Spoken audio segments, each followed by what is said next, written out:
Edvard Munch's The Scream is one of the most iconic images in art history. It has been analyzed, reproduced, referenced, interpreted and commercialized more often than perhaps any picture other than Leonardo da Vinci's Mona Lisa. In May 2012, when the last example of this work left in private hands was offered at Sotheby's, it captured the world's attention.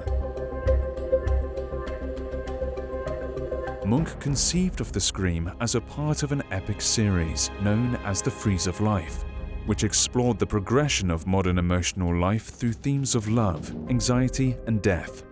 The Scream was singled out as the most powerful composition, and it quickly transcended its original context.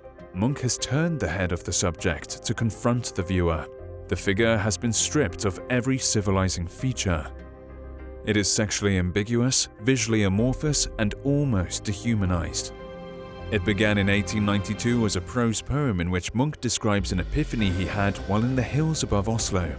He wrote, "I was walking along the road with two friends. The sun was setting. The sky turned a bloody red, and I felt a whiff of melancholy. I stood still, deathly tired. Over the blue-black Fjorden city hung blood and tongues of fire.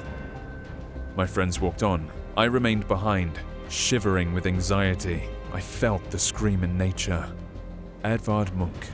The scream doesn't emanate from the figure, as one might initially think. Instead, the figure is blocking out the harrowing scream of nature.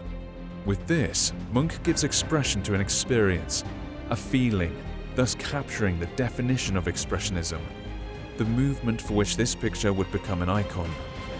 Of the picture, he later wrote, "You know my picture, The Scream? I was being stretched to the limit. Nature was screaming in my blood. I was at breaking point. You know, I felt it all." Executed on the cusp of the most violent century in history, The Scream turned out to be remarkably prescient. After the terrors of World War II and the Holocaust, the horror the picture embodies was intensified, and The Scream became the defining image of existentialism. Since its creation, The Scream has been appropriated for cartoons, political campaigns, and other fine art. Edvard Munch, The Scream, from 1895. In Sotheby's Impressionist and Modern Art Evening Sale in May 2012, The Scream sold for nearly $120 million after a nearly 15-minute bidding battle between 7 bidders.